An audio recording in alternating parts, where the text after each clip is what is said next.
The specific ideas I'm going to share with you today were obsessing me from the moment I woke up somewhat fitfully this morning. So I dictated them to my son and then edited them with his help.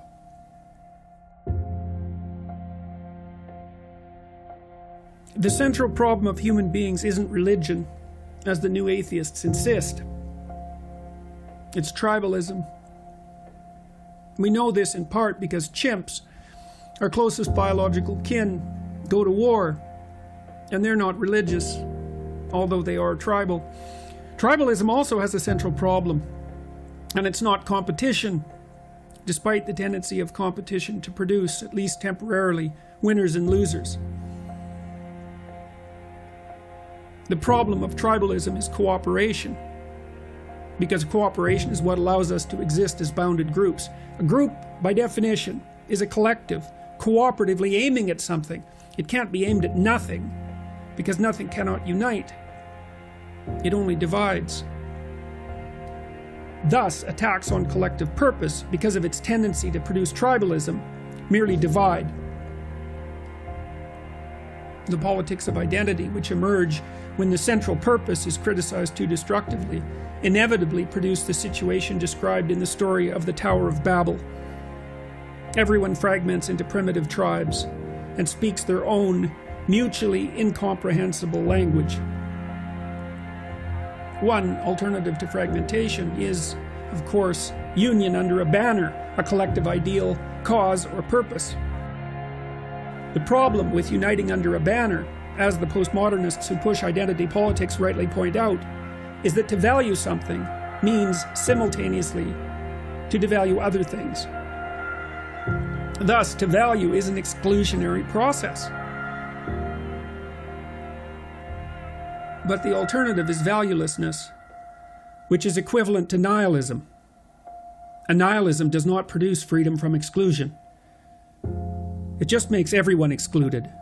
And that's an intolerable state, directionless, uncertain, chaotic, and angst-ridden. When such uncertainty reaches a critical level, the counter-response appears.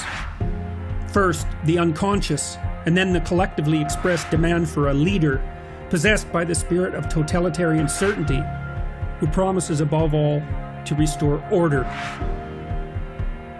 Thus, a society without a unifying principle oscillates, unmoored, between nihilism and totalitarianism. Human beings have been wrestling with this problem since the beginning of civilization, when our capacity to form large groups, for all its advantages, also started to pose a new threat, that of the hyper-domination of the state, collective or purpose. But without the state, there's just fragmentation into smaller groups. The group itself cannot be done away with, because for better or worse, human beings are social animals, not loners like sharks or tigers. In the West, starting in the Middle East thousands of years ago, a new idea began to emerge. Evolve is not too strong a word. In the collective imagination. You might, following Dawkins, consider this a meme, although this is far too weak a word. This idea, whose development can be traced back through Egypt to Mesopotamia before disappearing into unwritten history, is that of the divine individual. This eons-old work of the imagination is a dramatic presentation of an emergent idea, which is the solution to how to organize social being without falling prey to nihilistic divisiveness or deceitful totalitarian certainty. The group must unite, but under the banner of the individual.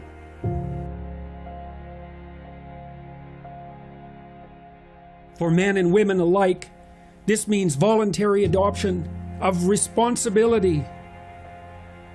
Responsibility for oneself, family, and state. It's in that responsibility and not in rights that meaning itself resides. The meaning that makes life bearable. Societies that refuse to honor both of these elements therefore doom their inhabitants to purposelessness, unhappiness, sterility, and the aforementioned dangers of nihilistic divisiveness and deceitful, oppressive, totalitarian certainty. The meaning in responsibility is the necessary meaning in life, which can serve as a counterbalance to its terrible fragility and tenuousness. People must unite under the banner, not of their group and not of nothingness, but of the individual.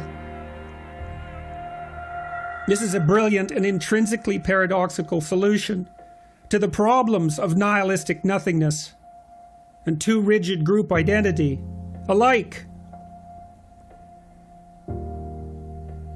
It's the consciousness of the individual which transforms the chaos of potential into habitable cosmos, as the greatest origin stories repeatedly insist.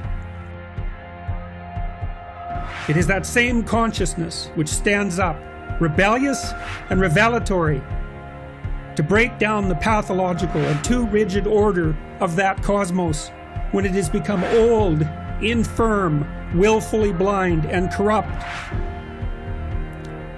It is that consciousness which is the image of God. It dwells within every embodied human form. The fact of its existence is the reason that the law of the land itself must be bound by ultimate respect for the individual, regardless of his or her sins and crimes.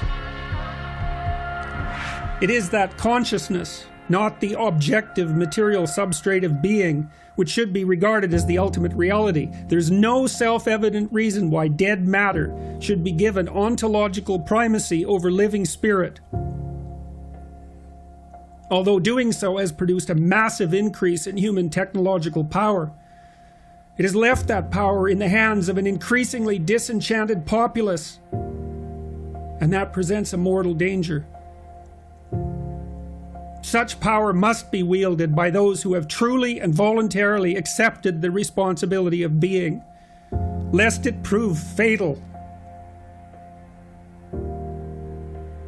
The West has long been the civilized embodiment of the idea of the divine individual, who does exactly that.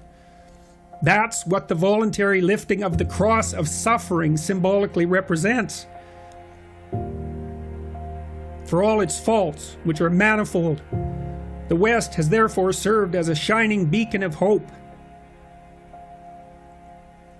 To those destined to inhabit places too chaotic or too rigid for the human spirit to tolerate. But the West is in grave danger of losing its way. The negative consequences of this can hardly be overstated. A close reading of 20th century history indicates, as nothing else can, the horrors that accompany loss of faith in the idea of the individual. It is only the individual, after all, who suffers. The group does not suffer.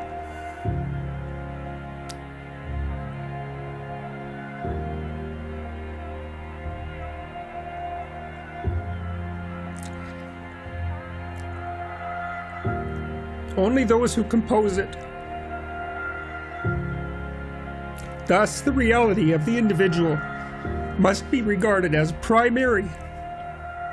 If suffering is to be regarded seriously, without such regard, there can be no motivation to reduce suffering and therefore no respite.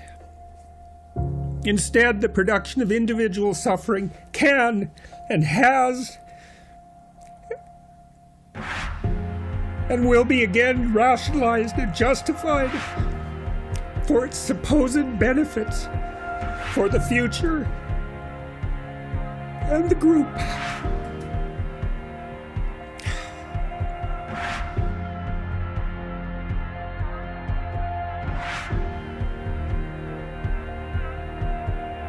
In the West, we are, as well, shuttering our great cathedrals, those marvelous, monumental embodiments of the idea of the divine individual on which our civilization is based. This is no mere practical, material matter. It's a symbolic and ideational process whose importance cannot be overstated. Without that central idea, we will dissolve and be lost. It is time for each of us to consciously realize what the great symbolic stories of the past insist upon: that we are all sons and daughters of the divine Logos, consciousness itself, bearers of its light, and that we must act in accordance with that great central fact, lest all hell break loose. This means, above all, to tell the truth and to care for one another, starting at the level of the individual and proceeding from that out to the broader reaches of society itself. The alternative, as these same stories have always insisted, is the more permanent instantiation of the horror that we already saw manifest in multiple forms in the last bloody, terrible century.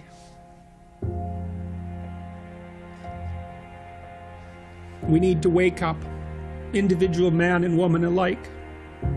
And we need to do it now. Each of us must take the world on our shoulders, insofar as we're capable of that, and adopt individual responsibility for the horrors and suffering its existence entails. In that we will find the meaning without which life is merely the suffering that breeds, first, resentment, and then the desire for vengeance and destruction. We need to take responsibility instead of incessantly insisting on our rights. We need to become adults instead of aged children. We need to tell the truth. We need justice and compassion conjoined, not judgment and pity, which crush and devour. So, in the coming year, plan to make yourself a better person. Fix what you can and would fix. Start now. There's something right in front of you, demanding repair, calling out to your conscience, if you would only attend to it, for your corrective efforts, however primitive they may yet be. Start small. As you master the process, you can safely and competently expand your reach. You'll then be able to fix bigger things instead of making them worse in the arrogance of your ignorance. If you do this, there will be less pointless and unnecessary suffering, and the world, for all its shortcomings and faults, will be a better place. Until we can imagine better than that, that's meaning and purpose enough.